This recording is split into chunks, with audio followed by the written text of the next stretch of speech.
नमस्कार। मैं Suraj Pandey GS by Neeraj channel में आपका हार्दिक स्वागत है।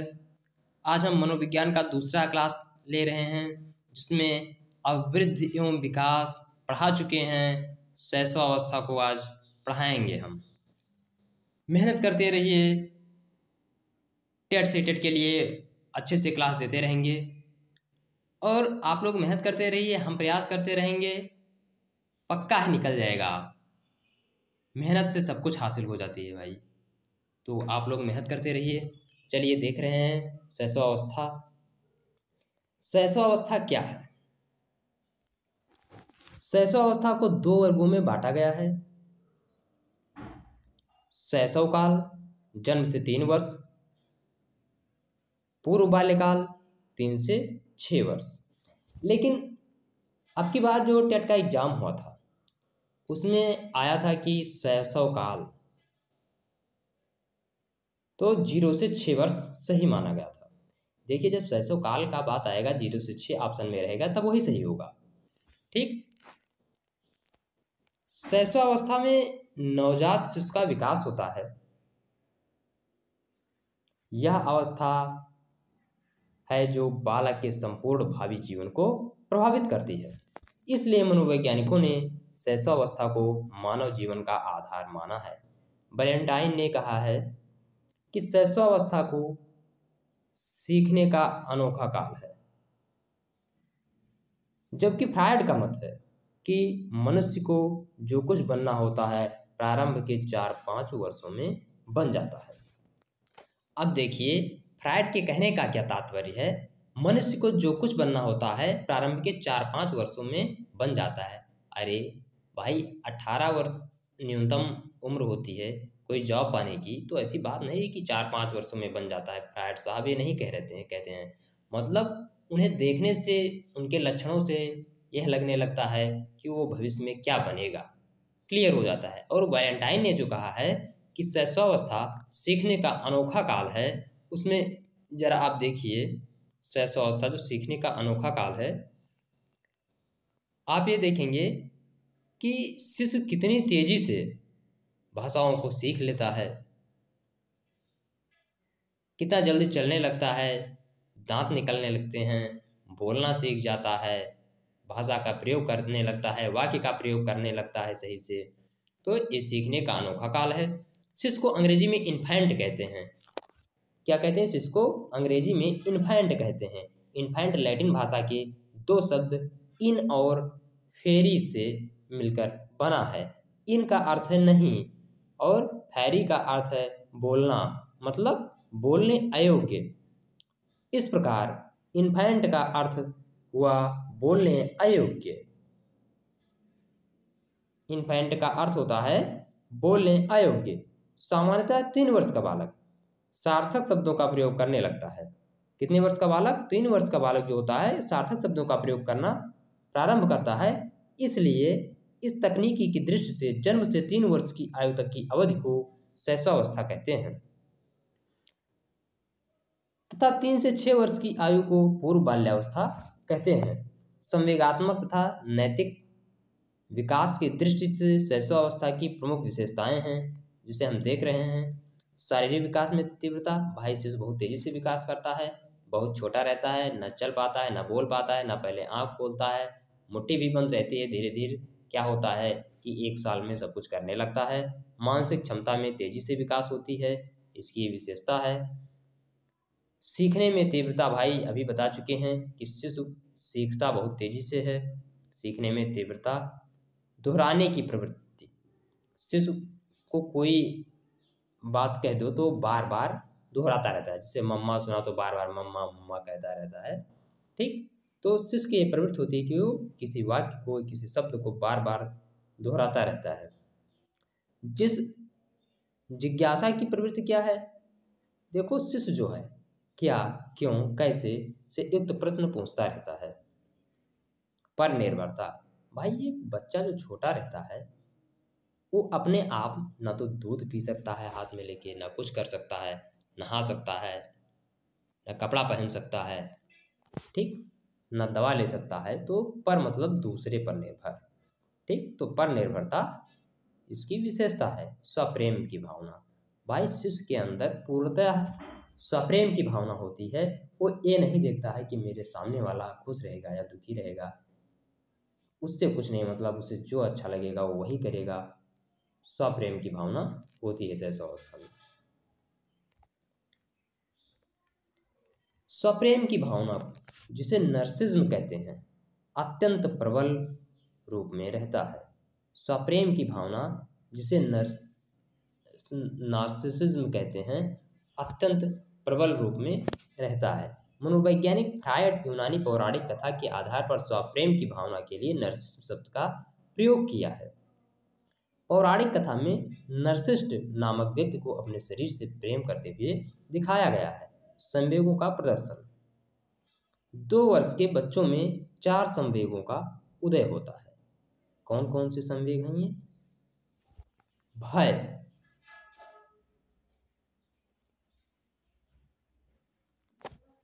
कौन सा संवेग है?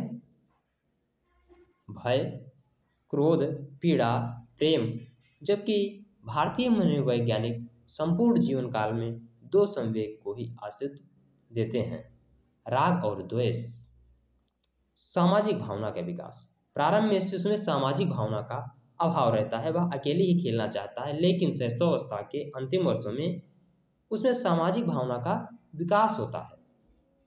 देखो, प्रारंभ में जो शिशु होता है उसमें सामाजिक भावना का विकास नहीं होता है, आराम से लेटा रहता है, खाता पीता है, उसे देने पर खाता पीता है, मुंह में दूध लगा दो तो पिएगा, आराम से लेटा रहेगा, हाथ पैर फेंका करेगा, आराम से खेलेगा, उसमें सामाजिक भावना का विकास नहीं होता है। लेकिन लास्ट में उसमें सामाजिक भावना का भी विकास हो जाता है। पियाजे भी आंत प्रज्ञाल 4 से 7 वर्ष में सामाजिकता की बात करते हैं। भाई मूल प्रवृत्तियों पर व्यवहार। अब मूल प्रवृत्ति क्या है? वही जो मैकडूगल साहब बताते हैं, वही जो है मूल प्रवृत्ति है।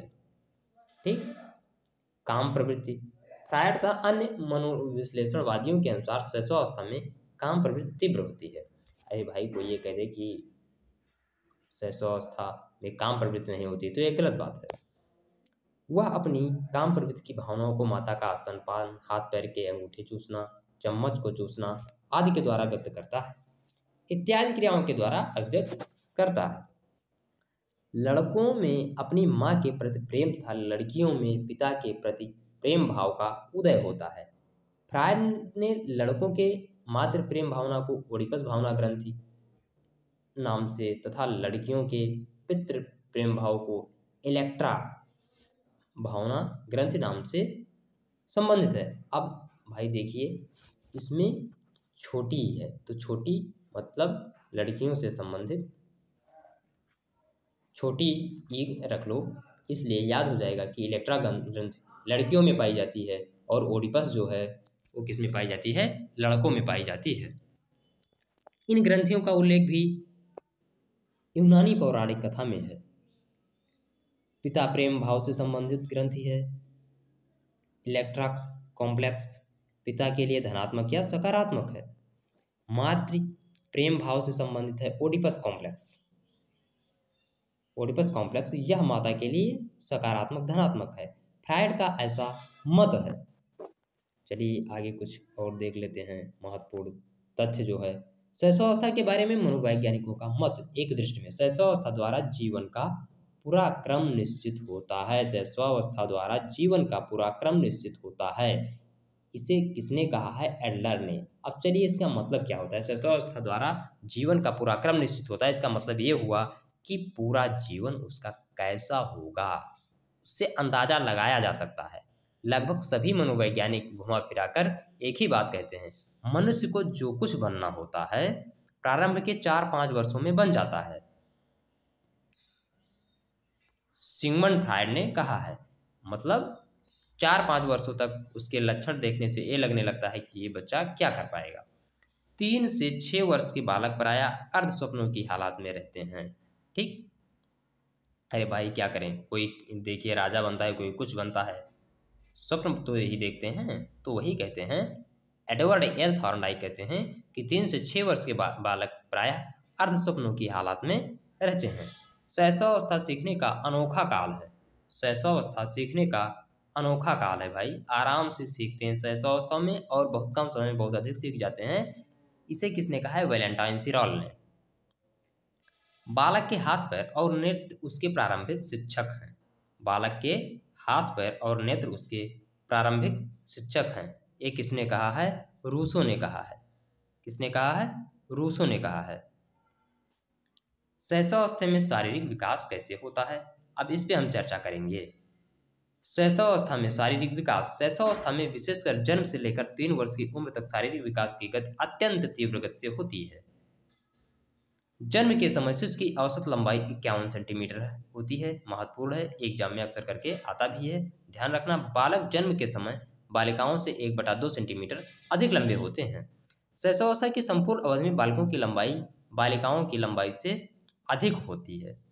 ठीक, शैशवावस्था में संपूर्ण अवधि में बालकों की लंबाई बालिकाओं की लंबाई से अधिक होती है।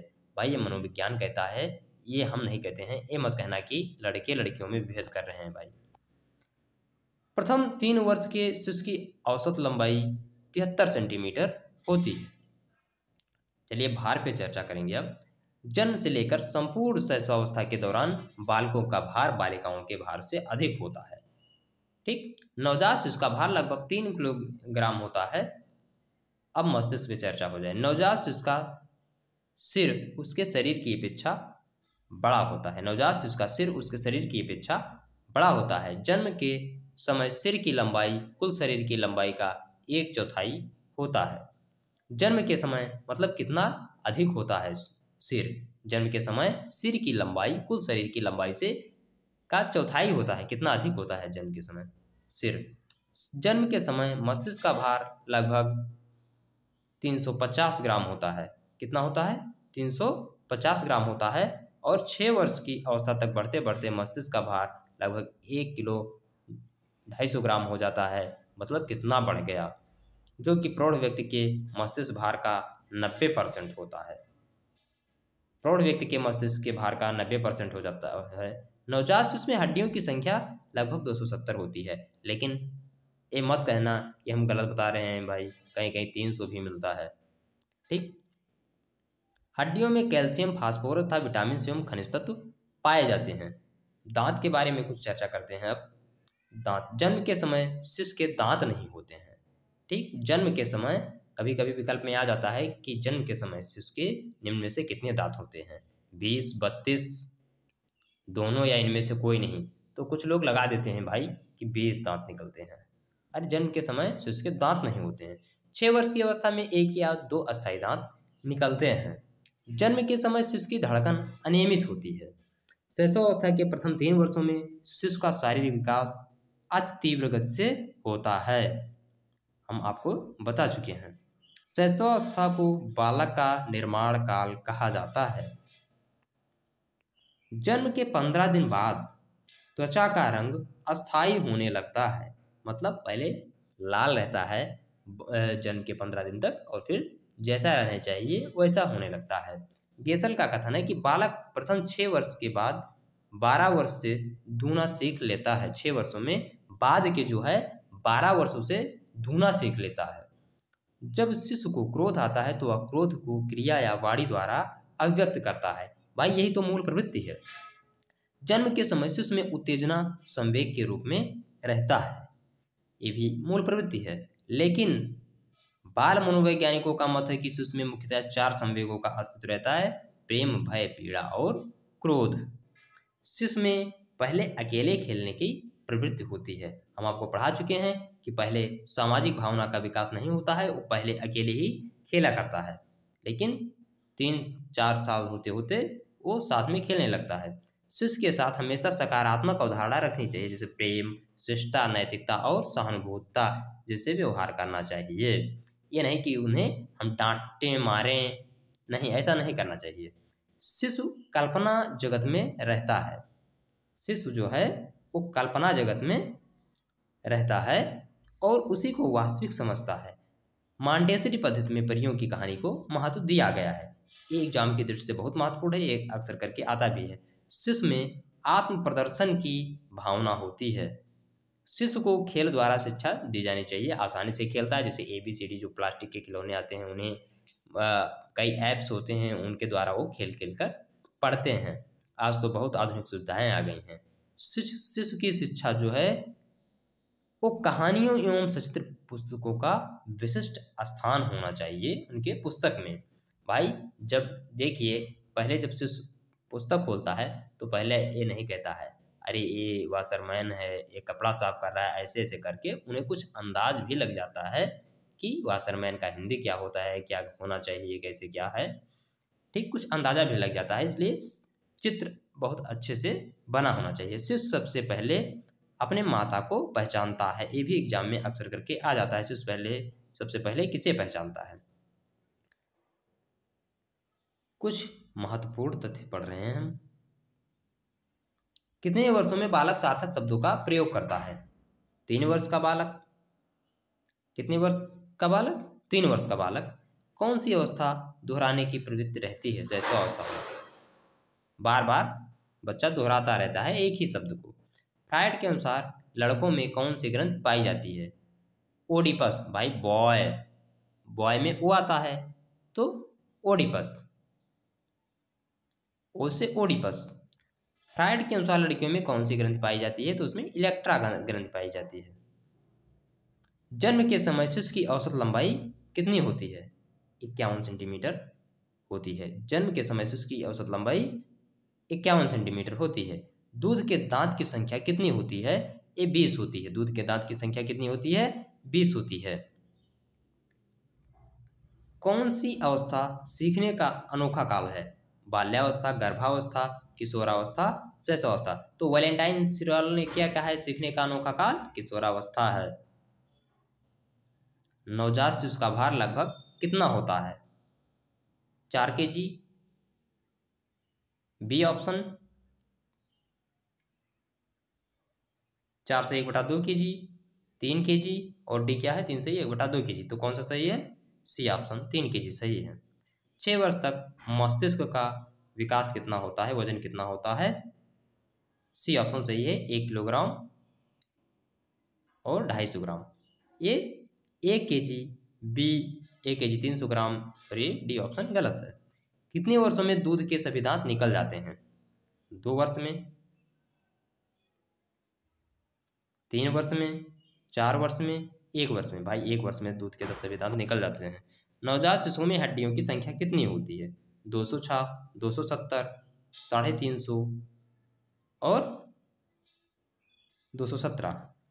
देखिए 270 वैसे सही है, लेकिन अगर विकल्प में 300 होता तो सही होता। स्वप्रेम की भावना का विकास होता है बाल्यावस्था में, शैशवावस्था में, या किशोरावस्था में? भाई अभी हम पढ़ा चुके हैं, या डी में से कोई नहीं, शैशवावस्था में। बी ऑप्शन सही है। वैलेंटाइन ने किस अवस्था को सीखने का अनोखा काल कहा है? ये भी क्वेश्चन भी हम कराए हैं, थोड़ा घुमा दिया गया है। वैलेंटाइन ने किस अवस्था को सीखने का अनोखा काल कहा है? प्रौढ़ावस्था को, शैशवावस्था को, बाल्यावस्था को, किशोरावस्था को? तो किसे कहा है? शैशवावस्था को। हड्डियों में कौन से तत्व पाए जाते हैं? कैल्शियम, फास्फोरस, खनिज तत्व और कैल्शियम। कैल्शियम, फास्फोरस और खनिज तत्व। तो कैल्शियम, फास्फोरस और खनिज तत्व। जन्म के समय शिशु की धड़कन रहती है नियमित, निमंत्रित, अनियमित, कोई नहीं। तो सी ऑप्शन सही है, अनियमित। दूध के दांत निकलना प्रारंभ होते हैं 1 माह में, 2 माह में, 1 वर्ष में, 6 माह में। भाई 6 माह में। दूध के दांत कितने होते हैं? दूध के दांत 20 होते हैं। लड़कियों में कौन सी ग्रंथि पाई जाती है? ओडिपस, इलेक्ट्रा, दोनों, कोई नहीं। भाई ओडिपस ग्रंथि लड़कों में पाई जाती है और इलेक्ट्रा ग्रंथि, ओडिपस लड़कों में और इलेक्ट्रा किसमें? लड़कियों में। लड़कों में कौन सी ग्रंथि पाई जाती है? ओडिपस ग्रंथि लड़कों में पाई जाती है, इलेक्ट्रा ग्रंथि लड़कियों में पाई जाती है। ठीक। दोहराने की प्रवृत्ति पाई जाती है बाल्यावस्था में, शैशवावस्था में, या किशोरावस्था में? तो शैशवावस्था में दोहराने की प्रवृत्ति पाई जाती है। किस अवस्था को निर्माण काल कहते हैं? शैशवावस्था, बाल्यावस्था, किशोरावस्था, या इनमें से कोई नहीं? तो हम शैशवावस्था को निर्माण काल कहते हैं। परियों की कहानी को महत्व दिया जाता है किंडरगार्टन, मॉन्टेसरी और प्रोजेक्ट। इनमें से कोई नहीं, तो मॉन्टेसरी। शिशु सबसे पहले किसे पहचानता है? अभी हम बता चुके हैं, पिता, नर्स, शिक्षक, माता। माता को पहचानता है। नवजात शिशुओं में हड्डियों की संख्या होती है 206, 270, 350, 32। तो 270 सही है। बालक के हाथ पैर प्राथमिक शिक्षक है, ये किसने कहा है? बालक के हाथ पैर प्राथमिक शिक्षक है। बालक के तो आप समझ रहे हैं कि बालक के हाथ पैर प्राथमिक शिक्षक हैं, ये किसने कहा है? थॉर्नडाइक, रूसो, रास, माता। तो रूसो, ये ऑप्शन सही है। 3 से 6 वर्ष की अवस्था में बालक अर्ध स्वप्न की हालत में रहते हैं, ये किसने कहा है? थॉर्नडाइक, रूसो, रास, वीएन झा। थॉर्नडाइक, ये ऑप्शन सही है। नवजात शिशु के मस्तिष्क का वजन कितना होता है? 350 ग्राम, 1200 ग्राम, 300 ग्राम और 250 ग्राम। देखिए, नवजात शिशु जो होता है उसके मस्तिष्क का भार 350 ग्राम होता है, लेकिन 6 वर्ष होते होते 1200, 1250 ग्राम हो जाता है, 1250 ग्राम। शैशवावस्था में पूर्ण मस्तिष्क का कितना प्रतिशत तैयार हो जाता है? 85%, बी है 90%, सी है 95%, डी है 45%। तो 45% तैयार हो जाता, ओ सॉरी 90% तैयार हो जाता है। बी ऑप्शन सही है। कितने वर्ष का बच्चा सार्थक शब्दों का प्रयोग करने लगता है? 6 वर्ष का, 4 वर्ष का, सी है 3 वर्ष का, डी है 12 वर्ष का। तो 3 वर्ष का बच्चा सार्थक शब्दों का प्रयोग करने लगता है। काम की भावना तीव्र लेकिन क्रियाशील नहीं किस अवस्था में होती है? बाल्यावस्था में, शैशवावस्था में, किशोरावस्था में, इनमें से कोई नहीं। तो शैशवावस्था भी ऑप्शन सही है। शैशवावस्था में संवेग होता है धीमा, मंद, गतिशील, चंचल। क्या होता है? चंचल। शैशवावस्था की कुछ विशेषताएं हैं, चलिए इन्हें हम देख लेते हैं। Developmental characteristics of infancy. शारीरिक, मानसिक, सामाजिक, संवेगात्मक तथा नैतिक विकास की दृष्टि से शैशवावस्था की प्रमुख विशेषताएं निम्नलिखित हैं। शारीरिक विकास में तीव्रता, ठीक। शैशवावस्था में विशेषकर प्रथम वर्षों में शारीरिक विकास अत्यंत तीव्र गति से होता है। लंबाई तथा भार में तीव्र गति से वृद्धि होती है। शरीर के अन्य अंगों व मांसपेशियों का भी क्रमिक विकास होता है। भाई, शैशवावस्था में शरीर का भार बहुत तेजी से बढ़ता है। पहले बच्चा कितना छोटा रहता है, फिर एक ही साल में उसके दांत निकल आते हैं, चलने फिरने भी लगता है। भाई, तेजी से शारीरिक विकास होता है। मानसिक क्षमताओं में तीव्रता, जब बालक बहुत छोटा रहता है तब क्या होता है? वो ना तो बोल पाता है, ना देख पाता है, आंख भी बंद किए रहता है, ना मुट्ठी खोलता है, ना कुछ बोल ही सकता है, यानी कुछ कर नहीं पाता है, ठीक। क्या होता है? मानसिक क्षमताओं में तीव्र गति से विकास होती है। शैशवावस्था में शिशु की समस्त मानसिक क्षमताओं जैसे ध्यान, स्मरण, कल्पना, संवेदना, प्रत्यक्षीकरण आदि के विकास में तीव्रता रहती है। यह माना जाता है कि व्यक्ति के कुल मानसिक विकास का लगभग आधा भाग 3-4 वर्ष आयु तक पूर्ण हो जाता है। सीखने में तीव्रता, भाई शिशु जब जन्म लेता है तब वो न बोल पाता है, कुछ नहीं कर पाता है भाई, लेकिन बोलने लगता है, चलने लगता है, ठीक, कुछ पढ़ना लिखना भी सीख जाता है, काफ़ी वर्ड पावर भी मजबूत हो जाते हैं। तो शैशवावस्था में शिशु के सीखने की गति अत्यंत तीव्र होती है। शैशवावस्था के प्रथम 6 वर्षों में लगभग उतना सीख लेता है जितना वह बाल्यावस्था व किशोरावस्था के 12 वर्षों में सीखता है, ठीक। और फिर देखते हैं दोहराने की प्रवृत्ति। शैशवावस्था में दोहराने की प्रवृत्ति क्या है? तो दोहराने की प्रवृत्ति में देखते हैं, शैशवावस्था में शिशु के शब्दों में, वाक्यों में अथवा क्रियाओं को बार बार दोहराने की प्रवृत्ति विशेष रूप से पाई जाती है। दोहराने की में शिशु एक प्रकार के आनंद का अनुभव करता है तथा उस कार्य को सीखता है। भाई, मेरे घर के बगल में एक लड़का है, वो बार बार शिशु ही है तो दाग दाग कहता रहता है, दाग दाग दाग, ऐसा कर, कोई माँ माँ कहने लगा, माँ माँ ही कहेगा, ठीक। तो यही दोहराने की प्रवृत्ति है। जिज्ञासा की प्रवृत्ति क्या है? शैशवावस्था में शिशु में जिज्ञासा की प्रवृत्ति बहुत अधिक होती है। शिशु छोटे खिलौनों तथा अन्य वस्तुओं को पकड़कर, फेंक कर, ठीक, उनके भागों को अलग करके या अन्य किसी ढंग से क्या होता है, अपनी जिज्ञासा शांत करता है। क्या होता है, अपनी जिज्ञासा शांत करता है।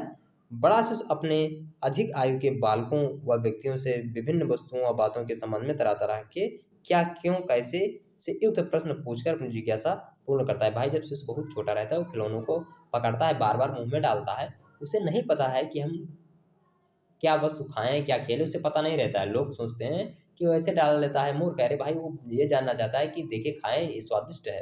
अगर स्वादिष्ट नहीं तो मतलब ये खाने वाला नहीं, खेलने वाला है। बच्चा इसलिए मुंह में डालता है, पटकता है कोई वस्तु, तो यही देखने के लिए कि भाई मतलब ये है क्या। ठीक, उसके मन में जिज्ञासा रहती है। लेकिन आप भी कोई वस्तु खाते हैं, आप भी पटकते हैं, प्रयोग करते हैं? नहीं भाई, आप नहीं करते हैं। तो इसलिए जिज्ञासा की प्रवृत्ति शिशु में अधिक होती है, ना कि हम लोगों में, आप में। पर निर्भरता, पर निर्भरता क्या होती है? देखिए, शिशु न अपने आप भोजन पानी कर सकता है, न ही नहा सकता है, न कपड़े पहन सकता है। ठीक, वह भोजन व अन्य शारीरिक क्रियाओं के साथ प्रेम, सहानुभूति, सुरक्षा के लिए अन्य व्यक्तियों पर आश्रित रहता है। वह विशेष रूप से अपनी माता पर निर्भर रहता है। शैशवावस्था में शिशु परिवार के अन्य सदस्य पर आश्रित रहते हैं। स्वप्रेम की भावना, भाई शिशु को जो अच्छा लगेगा वही करेगा भाई। ठीक है, चाहे वो अन्य व्यक्तियों के लिए हानिकारक हो और चाहे लाभदायक हो, उसे ये मतलब नहीं है, उसे जो अच्छा लगेगा। शैशवावस्था में शिशु के अंदर स्वप्रेम की भावना, जिसे नर्सिज्म कहते हैं, अत्यंत प्रबल होती है। वह सभी अत्यधिक स्नेह सबसे पाना चाहता है। वह चाहता है कि केवल उसे ही अपनी माता, पिता, भाई बहन आदि परिजनों का प्यार, दुलार व स्नेह मिले, किसी अन्य को नहीं। भाई दूसरे बच्चे को लो, अपने उसे सगे भाई को लो जो उससे छोटा हो, तो भाई देखो उसके मन में ईर्ष्या की भावना पैदा होती है। माता पिता या अन्य परिजनों के द्वारा अतिरिक्त अन्य व्यक्तियों से स्नेह किए जाने पर शिशु उससे ईर्ष्या करता है।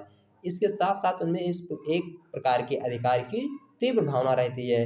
वह प्रत्येक वस्तु पर केवल अपना अधिकार चाहता है। वह अपने खिलौने, खाद्य पदार्थों, अन्य वस्तुओं बालकों को नहीं देना चाहता था, सब कुछ अपने पास ही रखना चाहता है।